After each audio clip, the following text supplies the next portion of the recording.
नमस्ते साथियों, मैं राजेश कुमार उत्पल क्लासेस में आपका हार्दिक स्वागत है, अभिनंदन है। आज हम लोग शुरुआत करते हैं पॉलिटी क्लासेज में संविधान की प्रस्तावना के बारे में।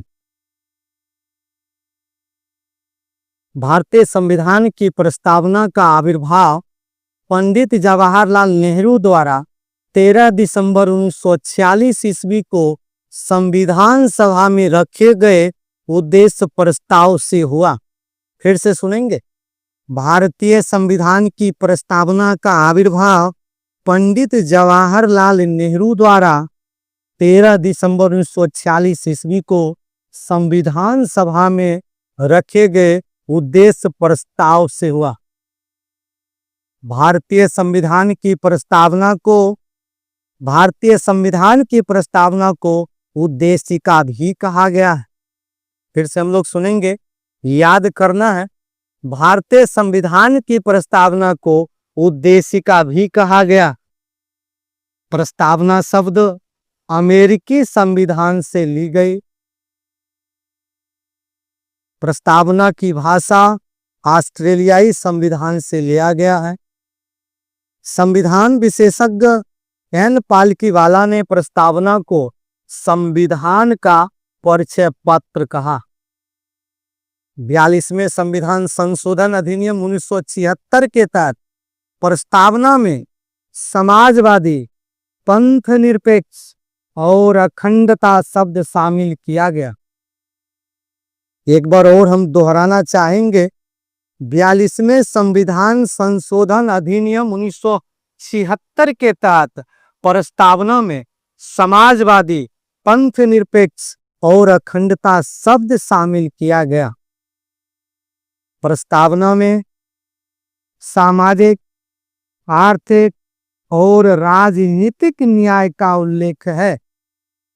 पुनः ध्यान देते हैं, प्रस्तावना में सामाजिक, आर्थिक और राजनीतिक न्याय का उल्लेख है।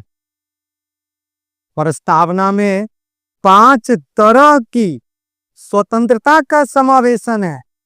उदाहरण के रूप में देखते हैं, विचार, अभिव्यक्ति, विश्वास, धर्म और उपासना।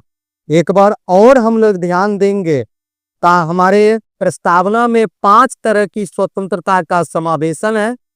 पहला विचार, दूसरा अभिव्यक्ति, तीसरा विश्वास, चौथा धर्म और 5वां उपासना।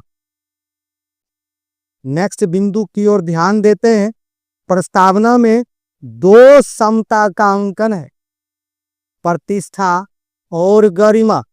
प्रतिष्ठा और गरिमा, ये दोनों समानता है। हमारे प्रस्तावना को संविधान की आत्मा कहा गया है। फिर से ध्यान से सुनेंगे, प्रस्तावना को क्या कहा गया? संविधान की आत्मा। संविधान की आत्मा किसे कहा गया? प्रस्तावना को कहा गया। इसके बाद हम लोग देखते हैं नेक्स्ट पॉइंट की ओर। प्रस्तावना शब्द का उल्लेख मूल संविधान में नहीं था। किसका उल्लेख नहीं था? प्रस्तावना शब्द का उल्लेख मूल संविधान में नहीं था।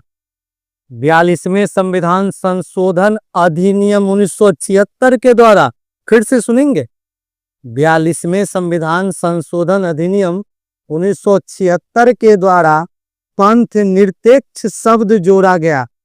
कब जोड़ा गया? 1976 ईस्वी में। किस अधिनियम के तहत? 42वें संविधान संशोधन अधिनियम 1976 के तहत इस प्रस्तावना में पंथ निरपेक्ष शब्द जोड़ा गया। अगली कड़ी की ओर चलते हैं। 42वें संविधान संशोधन अधिनियम 1976 के द्वारा प्रस्तावना में एकता शब्द के स्थान पर एकता और अखंडता शब्द जोड़ा गया। पहले हमारे भारतीय संविधान के प्रस्तावना में एकता शब्द का जिक्र किया गया था, एकता शब्द का उल्लेख था, परंतु 42वें संविधान संशोधन अधिनियम 1976 के तहत एकता शब्द के स्थान पर एकता और अखंडता शब्द जोड़ा गया। सर अल्लादी कृष्ण स्वामी अय्यर, ये महान संविधान विशेषज्ञ हैं। इनके अनुसार संविधान की प्रस्तावना हमारे दीर्घकालिक सपनों का विचार है। इन्होंने अपना विचार व्यक्त किया था कि संविधान की प्रस्तावना हमारे दीर्घकालिक सपनों का विचार है। नेक्स्ट पॉइंट की ओर चलते हैं। संविधान प्रस्तावना संविधान का अंग है। फिर से सुनेंगे, प्रस्तावना संविधान का अंग है या नहीं। इसका निर्णय अलग अलग मामलों में देखने को मिला। पहला, गोलकनाथ बनाम पंजाब राज्य मामले 1976 ईस्वी में प्रस्तावना संविधान का मूल आत्मा है, शाश्वत है और अपरिवर्तनीय है। फिर से सुनेंगे, गोलकनाथ बनाम पंजाब राज्य 1976 ईस्वी में एक निर्णय आया था प्रस्तावना के बारे में कि प्रस्तावना संविधान का मूल आत्मा है, शाश्वत है और यह अपरिवर्तनीय है।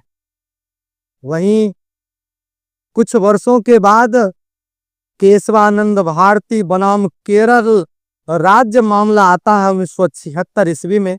उसमें एक निर्णय आता है प्रस्तावना के बारे में कि प्रस्तावना को संविधान का अंग स्वीकार किया गया।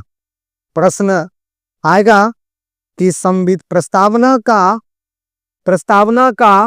प्रस्तावना को संविधान का अंग किस मामले में स्वीकार किया गया, तो जवाब देंगे केशवानंद भारती बनाम केरल राज्य।